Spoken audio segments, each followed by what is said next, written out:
Hello everyone, this is Deepak Gupta and welcome to crypto shelf. दोस्तों, ये video दुनिया की नंबर 2 क्रिप्टो करेंसी और दुनिया का नंबर 1 ऑल्ट कॉइन इथेरियम के ऊपर है। यानी कि हम इस वीडियो में बात करने वाले इथेरियम 2.0 के बारे में कि इथेरियम 2.0 आखिर में है क्या, आपको इसके बारे में क्या जानकारी रखनी चाहिए, ये किस तरीके से होने वाला है, प्रूफ ऑफ वर्क से प्रूफ ऑफ स्टेक में किस तरीके से जाने वाला है, इसके कौन से फेजेस आने वाले हैं, आपको इससे क्या फ़ायदा होने वाला है, आप स्टेकिंग कैसे कर सकते हो, रिवॉर्ड कैसे पा सकते हो, इसके एडवांटेज डिसएडवांटेज सारी चीज़ों को मैंने इस वीडियो में कवर अप किया है।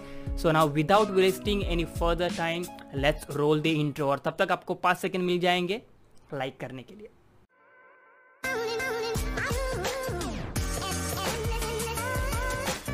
तो दोस्तों, as usual what is Ethereum 2.0? तो सिंपल लैंग्वेज में इथेरियम 2.0 ये एक अपग्रेडेशन है। इथेरियम का जो पुराना ब्लॉकचेन है जो अभी चल रहा है उसको एक वर्जन आगे लेके जाएगा, उसको अपग्रेड किया जाएगा और इसी को ETH2 भी बोला जाता है या फिर सेरेनिटी करके भी इसको बोला जाता है। तो ये जो अपग्रेडेशन जो है ये कुछ फेजेस में होने वाला है, एक स्टेप बाय स्टेप में इसको करने वाले हैं और उसका जो फर्स्ट स्टेप जो है वो 2020 में होने वाला है। आगे जाकर हम इस वीडियो में बात करेंगे वो फेजेस कौन से और कब कब शायद होने वाले हैं और किस तरीके से होने वाले हैं। तो अब हम बात करते हैं कि इथेरियम 1.0 जो अभी चल रहा है और इथेरियम आने वाला 2.0, इन दोनों में फ़र्क क्या है और ऐसे कौन से रीजंस है जो इथेरियम 2.0 के अपग्रेडेशन को डिमांड करता है। तो ऐसे कई सारे रीजंस है, उसमें से मैं इंपॉर्टेंट 2 रीजंस को यहाँ पर आपको बताना चाहूँगा, जो कि फर्स्ट है प्रूफ ऑफ स्टेक और सेकेंड है शार्ड चेन्स। तो प्रूफ ऑफ स्टेक के बारे में बात करते हैं। तो सबसे पहले इथेरियम 1.0 जो अभी चल रहा है वो प्रूफ ऑफ वर्क ये कंसेंसस एल्गोरिदम के ऊपर वर्क करता है। तो प्रूफ ऑफ वर्क क्या है? तो प्रूफ ऑफ वर्क ये वही सिस्टम है, ये वही एल्गोरिदम है जहाँ पर माइनर जो होते हैं वो इलेक्ट्रिसिटी का यूज़ करके, हार्डवेयर्स का यूज़ करके, GPUs का यूज़ करके इथेरियम के ब्लॉकचेन के ऊपर इथर का माइनिंग करते हैं, सारी ब्लॉक्स को माइन करते हैं, सारे जितने भी ट्रांजैक्शन जो होते हैं वो माइनिंग के थ्रू, कंप्यूटिंग पावर के थ्रू उसको वैलिडेट किया जाता है और फिर उसके बदले उनको ब्लॉक रिवॉर्ड दिए जाते हैं। तो प्रूफ ऑफ वर्क आपको समझ में आ गया, जो कि बिटकॉइन भी यूज़ करता है। बिटकॉइन का नेटवर्क भी प्रूफ ऑफ वर्क के ऊपर ही काम होता है। यहाँ पर हमें काफ़ी ज़्यादा कंप्यूटिंग पावर का इस्तेमाल करना पड़ता है, काफ़ी ज़्यादा इलेक्ट्रिसिटी का इस्तेमाल करना पड़ता है वो ब्लॉकचेन को रन रखने के लिए और ट्रांजैक्शंस को वेरीफाई करने के लिए, ब्लॉक रिवॉर्ड को पाने के लिए। प्रूफ ऑफ वर्क से अब हम मूव करने वाले हैं प्रूफ ऑफ स्टेक में, जहाँ पर हमें किसी भी इलेक्ट्रिसिटी की ज़रूरत नहीं पड़ेगी, हमें माइनिंग इक्विपमेंट या माइनिंग हार्डवेयर की ज़रूरत नहीं पड़ेगी, हमें बस जो इथेरियम के कॉइन्स जो रहेंगे उसको स्टेक करके रखना है एक पूल में। वहाँ पर उनकी जो भी पूल रहेगा, हम आगे जाकर इसको कवर अप करने वाले, तो हमें बस उसको स्टेक करके रखना है। तो प्रूफ ऑफ वर्क में जो माइनर जो होते हैं वो ब्लॉक को माइन करते हैं और फिर उनको रिवॉर्ड मिलता है।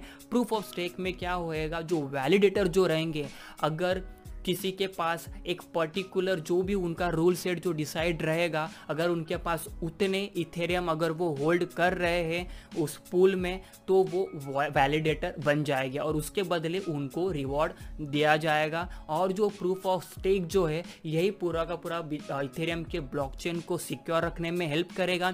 इनफैक्ट सिक्योरिटी और भी बढ़ा देगा और जो ट्रांजैक्शंस पर सेकेंड जो होते हैं वो भी काफ़ी ज़्यादा बढ़ जाएंगे प्रूफ ऑफ स्टेक को इस्तेमाल करके। तो another second reason is shard chains. तो शार्ड चेन ये मैकेनिज्म जो है वो ब्लॉकचेन में स्केलेबिलिटी को इम्प्रूव करने के लिए इस्तेमाल किया जाता है। तो रिसेंटली इथेरियम 1.0 के ऊपर भी शार्ड चेन का इस्तेमाल किया जाता है, बट वो सिर्फ और सिर्फ सिंगल लाइन है और कॉन्जिक्यूटिव ब्लॉक्स के ऊपर रन होता है। इसकी वजह से जो ट्रांजैक्शन जो हो रहे हैं उसको वैलिडेट करना काफ़ी ज़्यादा धीरे हो जाता है और जितने भी ट्रांजैक्शन ब्लॉकचेन के ऊपर हो रहे हो वो काफ़ी ज़्यादा स्लो हो जाते हैं, बट सिक्योरिटी सबसे बेस्ट मिलती है। बट जब हम प्रूफ ऑफ स्टेक के ऊपर इंप्रूव हो जाएंगे और शार्ड चेन्स को आप थोड़ा सा अपग्रेड करेंगे तो पैरेलल वे में शार्ड चेन्स को इंप्रूव किया जाएगा। उससे क्या होएगा, जितने भी ट्रांजैक्शन जो हो रहे हैं वो एक ही वक्त के ऊपर काफ़ी ज़्यादा ट्रांजैक्शंस को वेरीफाई किया जा सकता है शार्ड चेन्स के अपग्रेडेशन के बाद। तो ये एक इंपॉर्टेंट 2 रीज़न है जहाँ पर इथेरियम 1.0 से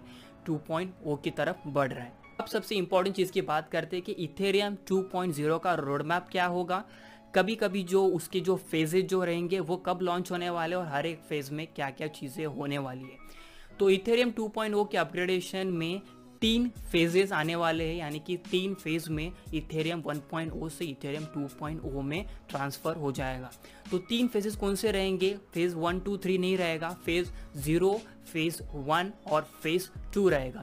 तो उसमें से पहला फेज़ यानी कि फेज़ 0 जो है वो 2020 में लॉन्च होएगा, और उसमें क्या होने वाला है, उसमें जो है वो बीकन चेन को लॉन्च करेंगे, और बीकन चेन जो रहेगा वो स्टोर करेगा और मैनेज करेगा वैलिडेटर्स को, जो भी इथेरियम के प्रूफ ऑफ स्टेक में इन्वॉल्व होने वाले हैं, जिनके पास भी इथेरियम ज़्यादा अमाउंट में है, वो लोग जो वैलिडेटर बनेंगे उनके डेटा को मैनेज कौन करेगा? Beacon chain. और बीकन चेन का अपग्रेडेशन कब आएगा? फेज़ 0 में, जो कि स्पेकुलेट कर रहे हैं कि इस मंथ के जुलाई में आ जाएगा। अब कुछ श्योरिटी नहीं है आगे अभी आएगा या नहीं आएगा। फेज़ 0 के लॉन्च होते ही पुराना इथेरियम का ब्लॉकचेन जो है वो प्रूफ ऑफ स्टेक के ऊपर आ जाएगा, बट प्रूफ ऑफ स्टेक के ऊपर आने के बाद भी जो पुराना ब्लॉकचेन जो है इथेरियम का यानी कि 1.0 वो प्रूफ ऑफ वर्क के ऊपर कंटिन्यू रन होते ही रहेगा। और फेज 0 में इथेरियम के 2 ब्लॉकचेन साइमल्टेनियसली रन होंगे। पहला वाला जो प्रूफ ऑफ वर्क के ऊपर काम करेगा, सेकंड जो प्रूफ ऑफ स्टेक के ऊपर मूव ऑन होते जा रहा है। तो वो लोग फेज 0 में ही मेक श्योर करेंगे कि जो भी दोनों ब्लॉकचेन जो चल रहे हैं उसका जो डेटा जो है वो इजी तरीके से सिंक्रोनाइज रहे, अच्छी तरीके से वो अपडेटेड रहे, और फिर आगे आने वाले फेज में वो कम्प्लीटली यहाँ से इस चेन के ऊपर मूव ऑन हो जाएंगे। नाउ फेज 1, तो इथेरियम 2.0 का फेज 1 जो है वो मोस्ट लाइकली अगले साल 2021 में प्ले आउट हो सकता है। तो फेज 1 में क्या होएगा? तो फेज 1 में जिसके बारे में मैंने आपको बताया, शार्ड चेन जो है, जो कि एक स्केलेबिलिटी मैकेनिज्म है जिसके मदद से जो ब्लॉकचेन के ऊपर जितने भी ट्रांजैक्शन जो हो रहे हैं वो सिक्योर रह सकते हैं और स्केलेबल हो सकते हैं। तो शार्ड चेन जो है यही हेल्प करेगा इथेरियम के ब्लॉकचेन को स्प्लिट करने में और ट्रांजैक्शंस पर सेकेंड्स को बढ़ाने में। तो फेज 1 में जो है वो 64 चेन्स को पैरेलल वे में रन करेगा, जिसके ऊपर स्टोरिंग ऑफ इंफॉर्मेशन और ट्रांजैक्शन वैलिडेशन जो रहेगा वो साथ में बढ़ जाएगा। अब इथेरियम 2.0 के ऊपर बढ़ने के बाद, इस अपग्रेडेशन के बाद, फेज 1 के बाद जो इथेरियम के ब्लॉकचेन के ऊपर जो ट्रांजैक्शंस अभी हो रहे हैं उसको 64 टाइम्स से भी ज़्यादा हो सकता है। ये मिनिमम एस्टिमेशन है, क्योंकि जो शार्ड चेन जो है उसको हम अपग्रेड करने वाले हैं 64 टाइम्स। तो कम से कम जो ट्रांजैक्शंस अभी हो रहे हैं वो 64 टाइम्स ज़्यादा होएंगे मिनिमम, ये 100 टाइम्स से भी ज़्यादा हो सकता है। लास्ट फेज 0, तो फेज 0 जो है वो 2021 या उसके अगले साल 2022 में प्ले आउट हो सकता है, जिसमें जितने भी पेंडिंग काम जो रहेंगे, जिसको हमें इथेरियम 1.0 से इथेरियम 2.0 के ऊपर ट्रांसफ़र करना है, प्रूफ ऑफ वर्क से प्रूफ ऑफ स्टेक के ऊपर ट्रांसफ़र करना है, वो सारी रिमेनिंग चीज़ें जो इसमें हो जाएंगी। मोस्ट लाइकली जो भी ट्रांसफ़र ऑफ अकाउंट जो रहेगा, transfer of balance, withdrawals, cross short transfer जो रहेंगे, वो सारी चीज़ें जो फेज़ 2 में हो जाएगी। तो ऑलमोस्ट सारे स्टेप को कंप्लीट करने में, सारे फेज़ को कंप्लीट करने में 2 से 3 साल और लगेंगे, क्योंकि इथेरियम का ब्लॉकचेन जो है वो काफ़ी बड़ा है, मोस्ट पॉपुलर है, मोस्ट सिक्योर है और काफ़ी ज़्यादा इम्पॉर्टेंट भी है। तो सारे चीज़ों को जो है वो धीरे धीरे करने वाले हैं। तो इथेरियम 2.0 के सारे फेजेस को कंप्लीट करने के बाद यहाँ पर हम क्या चेंजेस देख सकते हैं इथेरियम 2.0 में और क्या इम्प्रूवमेंट्स हो सकते हैं। तो सबसे पहले जो मैंने आपको मेन रीज़न जो बताया वो था स्केलेबिलिटी। यहाँ पर हम ज़्यादा से ज़्यादा ट्रांजैक्शंस इथेरियम के मेन नेट के ऊपर कर सकते हैं, क्योंकि ऑलरेडी इथेरियम के ब्लॉकचेन के ऊपर काफ़ी सारे प्रोजेक्ट जो है वो बने हुए हैं। डीफाई, डिसेंट्रलाइज्ड फाइनेंस जो है, डैप जो है, वो काफ़ी ज़्यादा इथेरियम के ब्लॉकचेन के ऊपर बने हुए हैं। तो आगे आने वाली फ्यूचर में हमें अगर अच्छी तरीके से और भी प्लेटफॉर्म्स को ग्रो करना है तो हमें ट्रांजैक्शंस पर सेकंड्स को काफ़ी ज़्यादा बढ़ाना पड़ेगा। तो इथेरियम 2.0 जो है वो इसी के लिए हेल्प करेगा। और जितना भी प्रीवियस में जो भी डेटा जो था, जो भी हिस्ट्री में जितने भी ट्रांजैक्शंस हुए थे इथेरियम 1.0 के ऊपर, वो लॉस्ट बिल्कुल भी नहीं होंगे, क्योंकि फेज़ 0 में जब हम बीकन चेन को लॉन्च करेंगे, वो बीकन चेन जो है वो बैकबोन रहेगा इथेरियम 1.0 और 2.0 का। वहाँ पर वो सारा डेटा जो है वो साइमल्टेनियसली यहाँ पर सिंक्रोनाइज करते रहेगा। उसी के वजह से कोई भी डेटा जो है आपका वो मिस नहीं होएगा, सारा जो हिस्ट्री जो उसके ऊपर बना रहेगा। लाइट गया। 2 hours later. Hey guys, I am back। और वैसे भी बड़ी बड़ी देशों में छोटी छोटी बातें होती रहती है सेनोरिटा। तो अब हम बात करते हैं इथेरियम 1.0, जो पुराना ब्लॉकचेन जो रहेगा इथेरियम का, उसका क्या होगा। तो फेज़ 1 में मैंने जैसे आपको बोला शार्ड चेन्स, जो पहले एक ही सिर्फ शार्ड चेन था, और फेज़ 1 जब लॉन्च होगा तब 64 शार्ड चेन्स को लॉन्च किया जाएगा, और उसमें से पहला शार्ड चेन जो रहेगा वो खुद इथेरियम का पुराना ब्लॉकचेन यानी कि इथेरियम 1.0 का जो ब्लॉकचेन जो रहेगा वही इथेरियम 2.0 के ब्लॉकचेन के ऊपर रन करेगा। तो अब हम बात करते हैं इथेरियम के स्टेकिंग में आप किस तरीके से पार्टिसिपेट कर सकते हो, और हर एक ब्लॉक को माइन करके आप उसका रिवॉर्ड किस तरीके से हासिल कर सकते हो।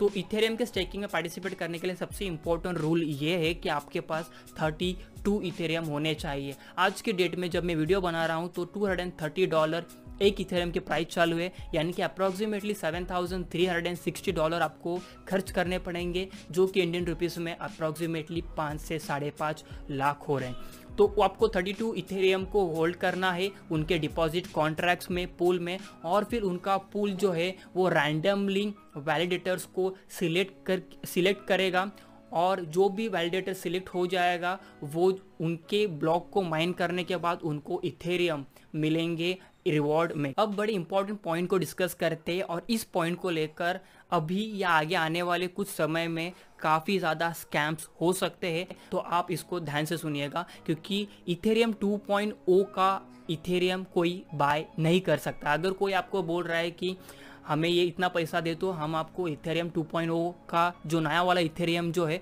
उसको बाय करके दे देंगे, तो ऐसा कुछ भी नहीं है। आपके पास जो एग्जिस्टिंग इथेरियम जो है वही इथेरियम जो है वो ऑटोमेटिकली इथेरियम 2.0 यानी कि इथेरियम के नए ब्लॉकचेन के ऊपर ट्रांसफ़र किए जाएंगे, और जितने भी एक्सचेंजेस जो है वो आगे आने वाले फ्यूचर में वो डेफिनेटली जो है इस मेननेट को, इस ट्रांसफ़र को, इस स्वैप को जो है वो सपोर्ट करेंगे, तो स्कैम में बिल्कुल भी नहीं फंसिएगा। अब इथेरियम के स्टेकिंग प्रोग्राम में आप किस तरीके से पार्टिसिपेट कर सकते हो, तो उसके 2 तरीके हैं।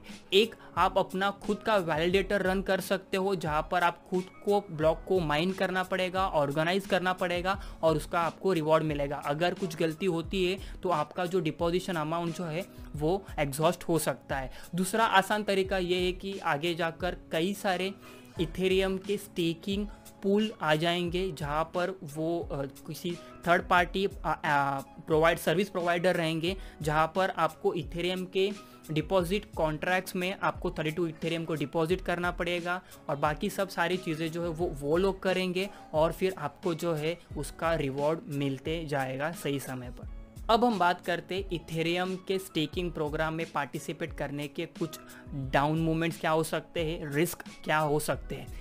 तो वो ऐसे रिस्क है जो काफ़ी ज़्यादा माइनर है, आप उसको इजीली अवॉइड कर सकते हो अगर आप आगे जाकर फ्यूचर में इथेरियम के स्टेकिंग प्रोग्राम में वैलिडेटर बनते हो तब। तो ये कब हो सकता है, अगर आप सपोज वैलिडेटर बन गए और आपका सिस्टम जो है वो ऑफलाइन है, या फिर कई सारी चीज़ें जो है जो एक वैलिडेटर को करनी चाहिए एज पर रूल, वो अगर आप नहीं कर रहे हो, तो आपका जो भी डिपॉजिशन अमाउंट जो है वो 50% कम हो सकता है, या फिर पूरा का पूरा कम हो सकता है, एग्जॉस्ट हो सकता है। और उसी के बदले अगर आप अच्छी तरीके से काम करते रहे तो आपको उतना ही ज़्यादा जो है वो रिवॉर्ड भी मिल सकता है। तो ये एक ही ऐसा रिस्क है जिसमें इथेरियम के वैलिडेटर्स को ध्यान रखना पड़ेगा। अब क्वेश्चन आता है, आप अगर इथेरियम के स्टेकिंग में वैलिडेटर बन भी गए, फिर भी आपको सिलेक्ट किस तरीके से किया जाएगा।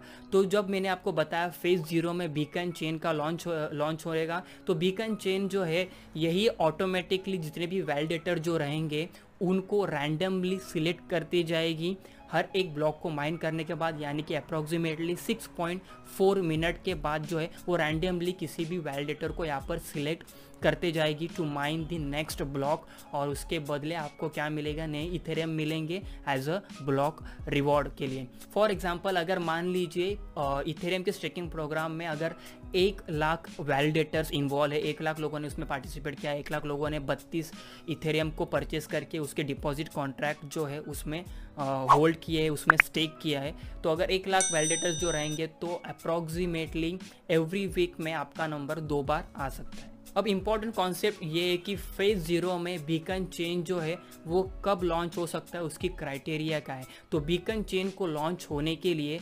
16,384 वैलिडेटर्स की ज़रूरत है, यानी कि 16,384 लोगों ने 32 इथेरियम ईच अपने इथेरियम जो है वो डिपॉजिट कॉन्ट्रैक्ट में होल्ड करने चाहिए, स्टेक करने चाहिए, यानी कि अप्रॉक्सीमेटली 5,24,288 इथेरियम को स्टेकिंग प्रोग्राम में डिपॉजिट कॉन्ट्रैक्ट्स में स्टेक करना चाहिए, और वो थ्रेशोल्ड कंप्लीट होने के बाद ही बीकन चेन ऑटोमेटिकली लॉन्च हो जाएगा। और जब तक बीकन चेन लॉन्च नहीं होता है, जितने भी वैलिडेटर्स अभी उसमें पार्ट ले रहे हैं, जो भी 150, 200 जो भी अभी पार्ट ले रहे हैं, उनको रिवॉर्ड अभी तक नहीं मिलेगा। एक बार बीकन चेन लॉन्च हो गया, वो थ्रेशोल्ड को क्रॉस कर लिया, उसके बाद जो है बीकन चेन अपने आप में ही ऑटोमेटिकली रैंडमली वैलिडेटर्स को चूज करेगा अगले ब्लॉक्स को माइन करने के लिए, और फिर उनको ब्लॉक माइन करने के बदले उनको Ethereum as a block reward मिलते जाएंगे। अगर आपके माइंड में ये सवाल आता है कि आपके पास जो इथेरियम जो है उसका क्या होगा, तो उसके बारे में आपको कुछ भी करने की ज़रूरत नहीं है, क्योंकि वो इथेरियम जो है वो इथेरियम 1.0 के ब्लॉकचेन के ऊपर अभी रन हो रहे हैं, और आगे जाकर डायरेक्टली जो है इथेरियम 1.0 जो है वो 2.0 के ब्लॉकचेन का हिस्सा बनने वाला है, मेन पार्ट बनने वाला है। सो आपको कुछ भी करने की यहाँ पर ज़रूरत बिल्कुल भी नहीं है। और ये सारे जो डेवलपमेंट जो हो रही है वो कौन कर रहा है, क्योंकि जैसे कि आप सभी को पता है कि इथेरियम, बिटकॉइन, ये सारी क्रिप्टो करेंसी जो है वो डिसेंट्रलाइज है, इसके ऊपर किसी भी कंपनी का हाथ नहीं है, किसी भी लोगों का हाथ नहीं है।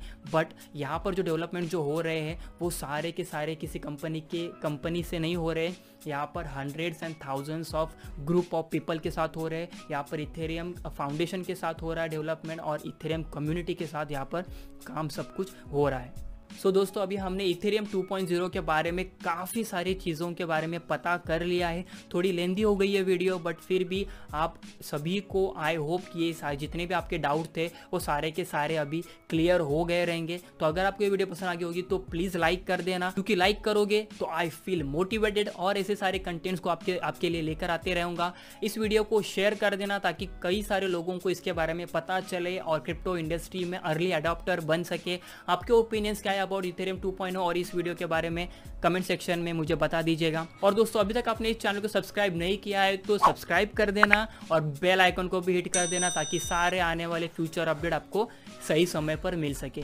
Now I will see you in the next video. Till then you guys stay safe, stay happy, bye bye.